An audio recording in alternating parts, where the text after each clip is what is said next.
Well, unacceptable. That's what animal advocates are calling the resources afforded to Charlotte Mecklenburg's animal shelter.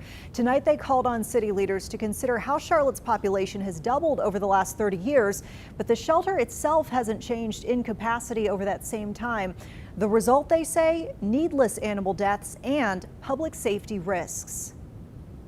Katie Ferraioli is an animal lover through and through, and she says right now is a tough time for folks like her in Charlotte. As a volunteer, I have watched workers at the shelter push wheelbarrows full of dead dogs and cats, animals that they have loved and cared for, to the incinerator because there was no room for them. She and other animal advocates have been coming to Charlotte City Council, meeting after meeting, with a plea to help the county shelter. To ensure that the facility is growing along with the population here in Charlotte, to not have additional kennel areas added to our shelter over the past few years, despite a massive population boom here, is really unacceptable and something that impacts both public health and public safety. Ferraioli says she's seen firsthand the public safety concerns of lacking resources, both in space and staffing. I have been attacked by 4 off-leash dogs in 2023 in 2 separate instances, one in which landed both my dog and me in emergency care.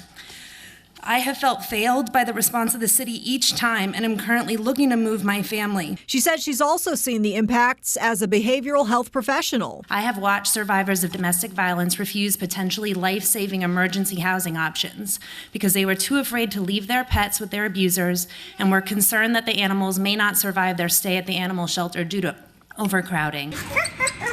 That overcrowding getting even tighter now as CMPD Animal Care and Control hits its next phase of construction. The shelter says it's temporarily losing 36 kennels while it undergoes necessary accessibility compliance upgrades. But so far, no expansion plans in place.